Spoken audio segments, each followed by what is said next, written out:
Dear student, welcome to my YouTube channel electrical EJE। आज के इस वीडियो लेक्चर में हम लोग जो है पावर सिस्टम का ऑब्जेक्टिव क्वेश्चन का डिस्कशन करेंगे। आप लोग हमारे चैनल इलेक्ट्रिकल EJE को सब्सक्राइब कर दीजिएगा और बेल आइकन को प्रेस कर दीजिएगा ताकि जो भी वीडियो अगर आएगा तो आप लोगों को नोटिफिकेशन मिल जाएगा। ठीक है, हमारा यूट्यूब चैनल जो है इलेक्ट्रिकल का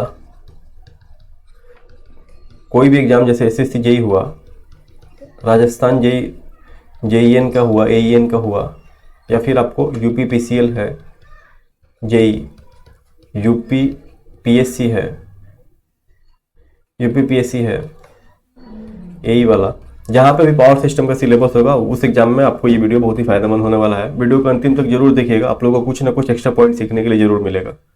तो चलिए हम लोग क्वेश्चन को शुरू करते हैं। यहाँ पे इस क्वेश्चन में बोल रहा है कि अगर हमारा ट्रांसमिशन वोल्टेज इंक्रीज करेगा तो लाइन लॉस के ऊपर क्या हमारा इफेक्ट होगा। तो हम लोग जानते हैं कि अगर ट्रांसमिशन वोल्टेज हम लोग बढ़ाते हैं तो लॉस हमारा क्या होता है, कम होता है। ओके, यानी कि हायर वोल्टेज पे लॉसेज हमारा क्या होता है, रिड्यूस हो जाता है। हमारा फॉर्मूला यहाँ से रिलेशन निकल के आता है E/√3 VL cos phi। इसको आप लोग इतना याद रखेंगे तो आप लोग आंसर दे पाएंगे, इतना काफ़ी है। ठीक है, अब आते हैं दूसरे सवाल के ऊपर। दूसरा सवाल है the term service mains refer to. अब सर्विस मेन्स हमारा प्राइमरी ट्रांसमिशन में होता है या फिर सेकेंडरी में होता है या फिर हमारा प्राइमरी डिस्ट्रीब्यूशन में होता है या फिर हमारा सेकेंडरी डिस्ट्रीब्यूशन में होता है।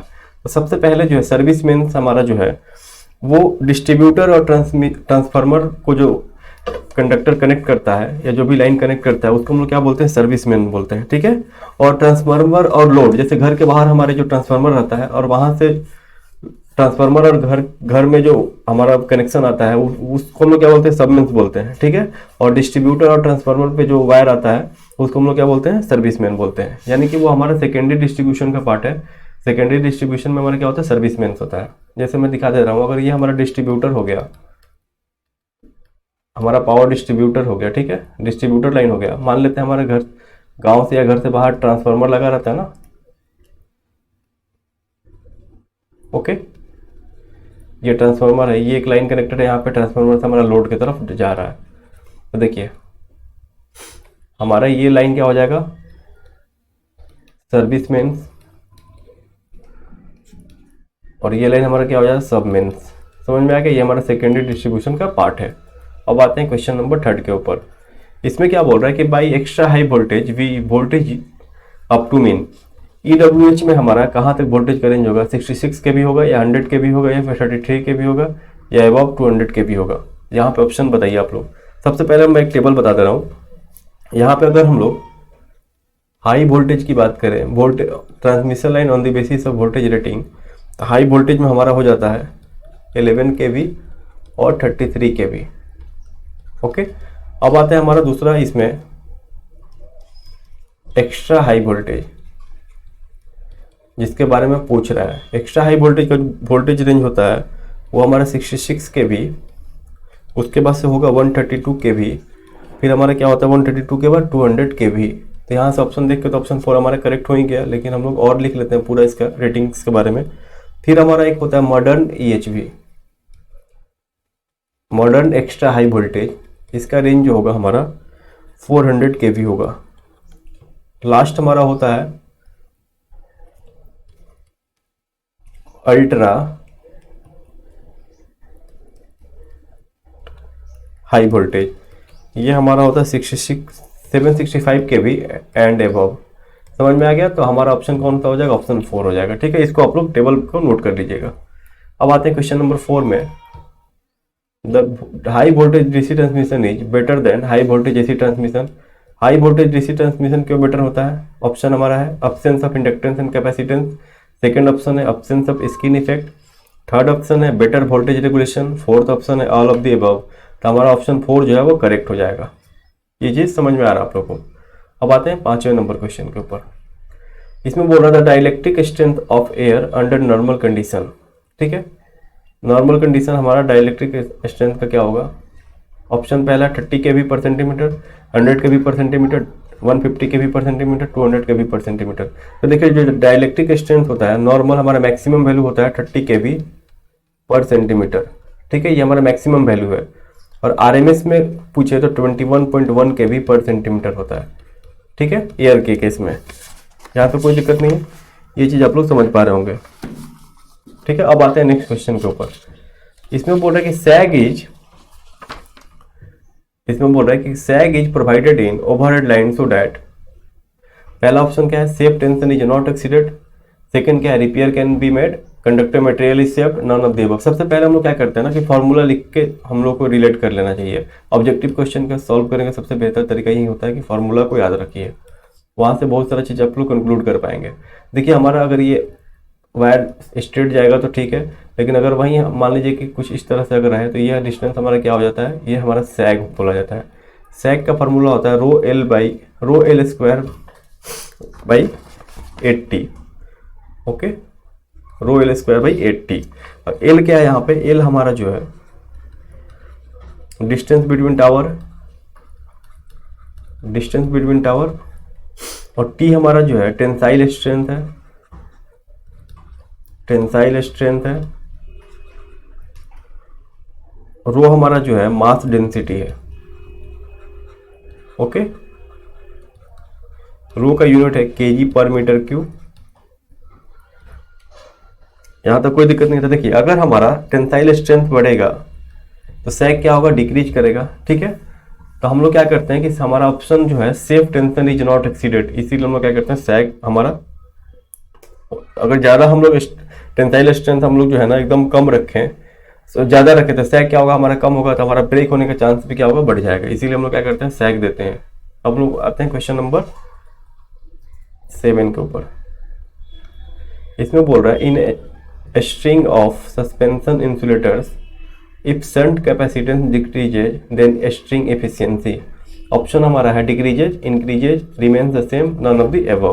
तो देखिए अगर शंट कैपेसिटेंस को हम लोग डिक्रीज करते हैं तो हमारा स्ट्रिंग एफिशिएंसी जो है वो इंक्रीज करता है। अब देखिए ये कैसे होता है, हमारा जो वोल्टेज का डिस्ट्रीब्यूशन होता है स्ट्रिंग के अक्रॉस वो यूनिफॉर्म नहीं होता है। यूनिफॉर्म नहीं होने की वजह क्या है, देखिए एक टर्म आता है, हम लोग जब इंसुलेटर पढ़ेंगे उसमें CS by CM, shunt by हमारा कैपेसिटर अगर लेंगे तो इसका रेशियो को हम लोग M लेते हैं जो हमेशा 1 से कम होता है। लेकिन इस M के वजह से जितना भी हमारा कैपेसिटर होता है उसके क्रॉस वोल्टेज का डिस्ट्रीब्यूशन जो होता है नॉन यूनिफॉर्म हो जाता है। इसके वजह से क्या हो जाता है, हमारी इफिशियंसी जो है डिक्रीज कर जाता है। इसीलिए हम लोग क्या करते हैं कि हम लोग जो है शंट कैपेसिटेंस को कम रखते हैं, जिससे हमारा M का वैल्यू कम होगा तो हमारा इफिशियंसी क्या होगा, कम होगा। तो हमारा ऑप्शन कौन सा सही होगा, in a shunt string of suspension insulator if shunt capacitance decreases then string efficiency क्या होगा, हमारा इंक्रीजेज। ऑप्शन सेकंड हमारा करेक्ट हो जाएगा। अब आते हैं क्वेश्चन नंबर 8 के ऊपर। If the string efficiency is increased the voltage across the disc nearest to the conductor, हमारा क्या हो जाएगा, हमारा वोल्टेज अक्रॉस द कंडक्टर जो है ना वो सेम हो जाएगा। अगर इफिशियंसी हमारा क्या हो गया, मैक्सिमम हुआ। तो इफिशियंसी हमारा मैक्सिमम होने से क्या समझेंगे हम लोग कि हमारा जो वोल्टेज अक्रॉस इच डिस्क या इस कैपेसिटर के अक्रॉस जो भी वोल्टेज होगा हमारा क्या होगा, यूनिफॉर्म होगा, सेम होगा। तो हमारा इफिशियंसी क्या होगा, मैक्सिमम होगा। अब आते हैं क्वेश्चन नंबर 9 के ऊपर। फिर से सेम क्वेश्चन है, पूछने का तरीका अलग है। 100% string efficiency means self capacitance is 0, shunt capacitance is maximum, self capacitance is maximum, shunt capacitance is 0। तो हम लोग M को डिफाइन किया था, क्या होता था, शंट बाई सेल्फ। ठीक है, तो शंट कैपेसिटेंस हमारा जितना ही कम होगा M का वैल्यू हमारा क्या होगा, उतना ही कम होगा। M का वैल्यू हमारा कम होगा तो हमारा डिस्ट्रीब्यूशन क्या होगा, यूनिफॉर्म होगा। वोल्टेज का डिस्ट्रीब्यूशन हमारा क्या होगा, हर एक डिस्क के क्रॉस यूनिफॉर्म होगा या सेल्फ कैपेसिटर के क्रॉस यूनिफॉर्म होगा। तो हमारा एफिशिएंसी क्या होगा, मैक्सिमम होगा। तो हम लोग क्या करते हैं, 100% लेने के लिए क्या करेंगे, M का वैल्यू को हम लोग क्या करेंगे, 0 कर देंगे। तो शंट कैपेसिटेंस को हम लोग 0 कर देंगे। अब हम लोग नेक्स्ट क्वेश्चन में देखते हैं, इसमें क्या बोल रहा है, the minimum phase neutral voltage at which corona occurs is called. तो हमारा पहला ही ऑप्शन सही हो जाएगा इसमें। क्रिटिकल डिस्ट्रप्टिव वोल्टेज को हम लोग VD से डिनोट करते हैं। मिनिमम वोल्टेज इतना चाहिए, इसके बाद अगर हम लोग वोल्टेज को बढ़ाते हैं तो हमारा कोरोना फिनोमेनन आ जाएगा। ठीक है, यानी कि हमारा VD का, अब देखिए VD का फॉर्मूला क्या होता है, VD हमारा होता है R/G0 ln D/R। फिर हम लोग सरफेस कंडक्टर के स्मूथनेस का फैक्टर कंसीडर करें तो हमारा M आ जाता है। G0 हमारा क्या है, G0 हमारा डाइलेक्ट्रिक स्ट्रेंथ है, R हमारा रेडियस है, D हमारा डिस्टेंस है। अब हम नेक्स्ट क्वेश्चन में देखते हैं, इसमें क्या बोल रहा है कि transposition of transmission line is done to. पहला reduces line loss, balance line voltage drop, reduce skin effect, reduce corona. देखिए होता क्या है ना कि हमारा इंडक्टेंस अलग अलग आने की वजह से, डिस्टेंस अलग अलग होने की वजह से, एसिमेट्रिकल कॉन्फ़िगरेशन में क्या होता है कि हमारा डिस्टेंस सेम नहीं होगा तो हमारा क्या होगा, वोल्टेज ड्रॉप हमारा क्या होगा, डिफरेंट हो जाएगा। वोल्टेज ड्रॉप को बैलेंस करने के लिए हम लोग क्या करते हैं कि ट्रांसपोजिशन करते हैं। ओके, क्योंकि हमारा जो है इंडक्टेंस किसके ऊपर, लेंथ के ऊपर डिपेंड करता है। तो हमारा ऑप्शन सेकंड क्या हो जाएगा, करेक्ट हो जाएगा।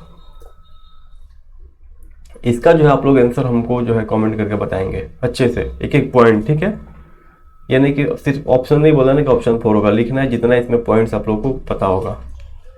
अब नेक्स्ट क्वेश्चन आते हैं, standard conductor has less corona effect than solid, more corona effect than solid, same corona effect in solid, मतलब जो भी है हम लोग को इसमें से बताना है।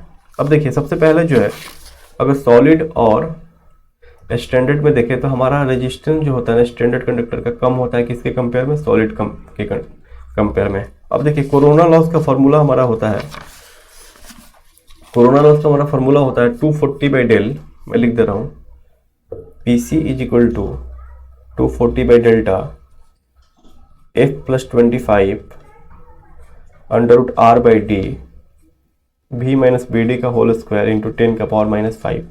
अगर हमारा रेजिस्टेंस का वैल्यू कम हो रहा है आर स्टैंड में तो वी डी भी हमारा क्या होगा, कम होगा। वी डी का क्या होता है formula, R ln d by R delta not m, ऐसे ही ना होता था, ठीक है।